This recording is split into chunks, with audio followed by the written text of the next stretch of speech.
Alt arts are incredible. They're stunning cards, gorgeous, colorful, textured, oftentimes. Just insane. They're this brand new reinvention of this classic styling. But they're not the first time Pokemon has done it. And I want to go back to some of the OG alt arts. 2 different stylings. Legendary Collection Reverse Holo and Delta Species. What Legendary Collection Reverse Holos are is in 2000, Pokemon came out with this set that was a compilation. Not a full one, but they took swaths of different card print artworks from earlier sets. So you have images from Team Rocket, from Fossil, from Base Set, and they printed them, but the reverse holos have actual like firework looking stylings all around the border, around the frame, all over the whole card, except for the frame of the Pokemon. They are absolutely insane, and when I was a kid, like most people, I thought they were fake. 100% thought they were fake. Up to like, I don't know, 16 years ago, I thought they were fake because they look so dramatically different than what people would consider a Pokemon card to look like, right? And they were not huge at the time. I think some people were interested, but I definitely didn't buy any when it came out. I didn't have any desire. I thought it was super cheesy, and that is a completely different narrative now.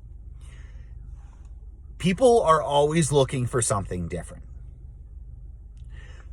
Pokemon Company knows this, and I think that's by and large why these alt arts are coming out the way they are with these really popular characters, to pull them forward and to get re-engagement and kind of reinvent the trading cards. People are looking back too, though. And some of these cards, they are really, really expensive, and some of them were, and some of them are not right now, and it is absolutely coming. There was not that big of a printing of Legendary Collection. And you can look up some online. Some of those cards are insane. The Flareon and the Venusaur, in my opinion, are the most beautiful cards in the set.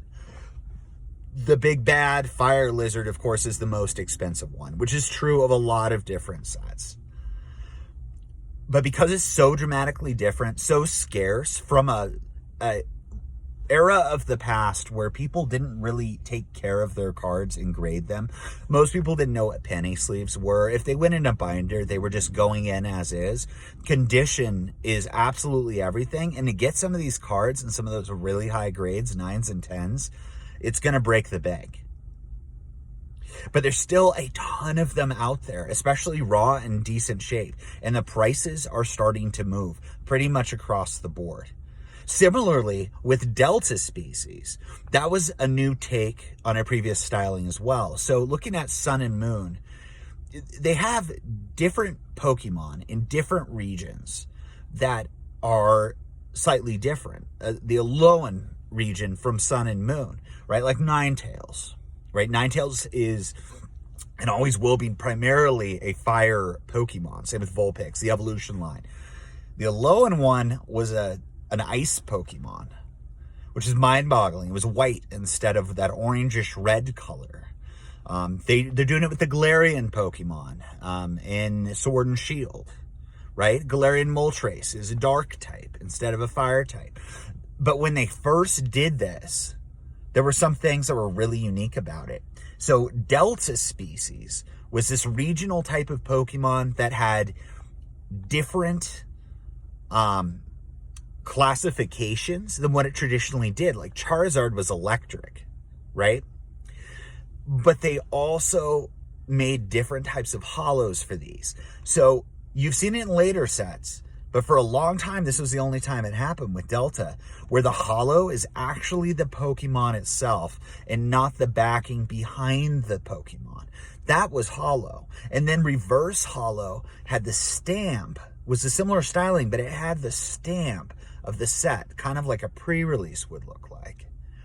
Those reverse holos, just like Legendary Collection, were not taken very well care of, and the print runs were not massive. Pokemon was nowhere near where it was at its launch from 99 to 2000 and nowhere near where it is now. So those cards are absolutely in demand. But people don't seem to be paying as much attention to those yet as what they are Legendary Collection.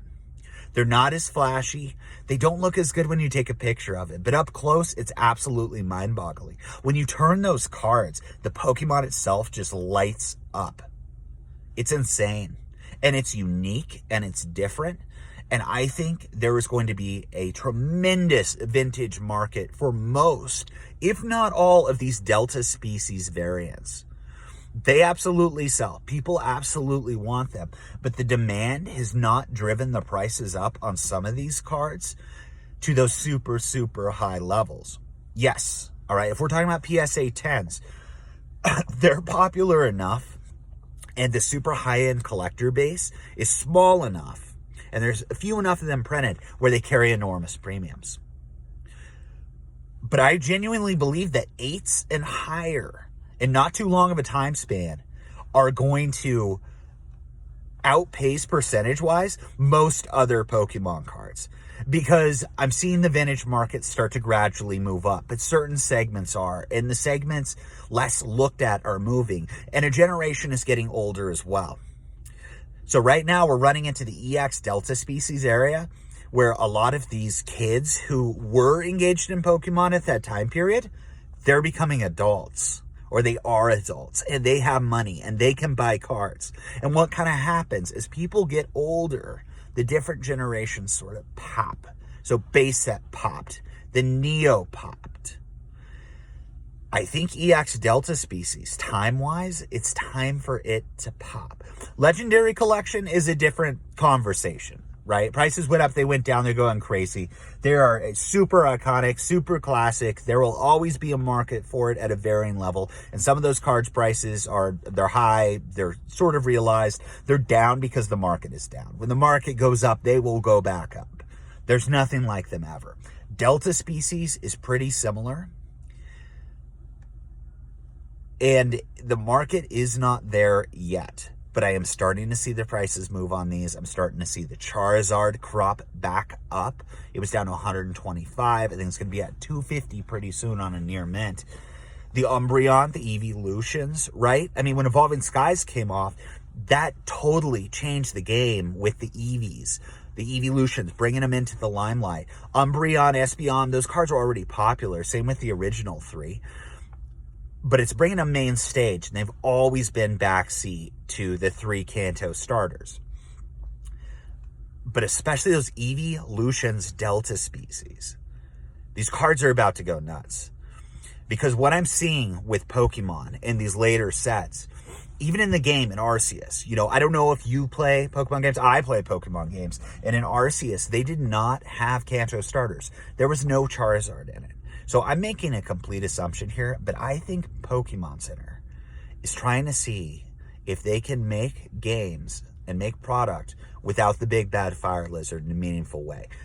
There are plenty of sets that do not have a Charizard in it, but a game without a Charizard, a game that does well at the time without a Charizard, right? There was a lot of stuff with Black and White that they left out of some of those early Pokemon.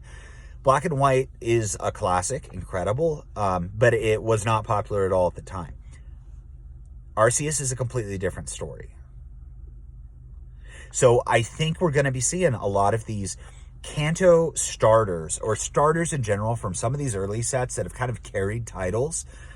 I don't think they're going to be put into the limelight as much. I think Charizard for my generation is the absolute king of Pokemon, but I think going forward, if I ask my sons, and they're 11, what is their favorite Pokemon? Or what is the coolest card? Who's the strongest Pokemon? They're not going to say Charizard. And I think that's a pretty big thing to consider moving forward with the direction of the cards. Things can change constantly. New stuff can come out we don't anticipate. All arts are really popular. There is an entire collector segment for Modern, which I did not think was going to be possible. It clearly is. I made a video about concerns with that. Those concerns exist.